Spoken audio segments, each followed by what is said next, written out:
পড়ো, দেখো না কি লিখেছে। বাড়িতে কোথাও নেই, কোথাও কোথাও আমাদের মেয়েটার কোনো চিহ্ন নেই। ডাবলু এসে বলে, মিটিলদি তুমি বিয়ের মণ্ডপে না গিয়ে এখানে ঘরে বসে একা একা কি করছো? আর ওদিকে তো বিয়ের মণ্ডপে কনেকে খুঁজে পাওয়া যাচ্ছে না। কুর্চি পিসি বলে, তার মানেটা কি? আবার কিছু ঘটিয়েছে ওই মেয়েটা? মিটিল বলে, ও যাবেটা কোথায়? নিজের বাড়ি নিজের বিয়ে হচ্ছে, বাধা দেওয়ার তো আর কেউ নেই, হয়তো কোথাও মেকআপ করছে।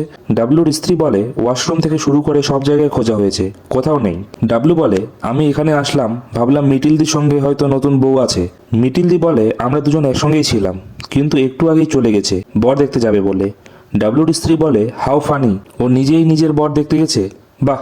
মিটিল বলে, নিজেই নিজের বরকে দেখাটা ভালো তো, ঠিকই তো করেছে, সেটাই ঠিক। কুর্চি পিসি বলে, চলো সবাই গিয়ে দেখি ওই মেয়েটা আবার কি নাটক শুরু করলো।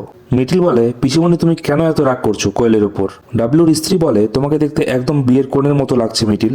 পরবর্তী পর্বটি দেখতে হলে লাইক এবং সাবস্ক্রাইব করুন।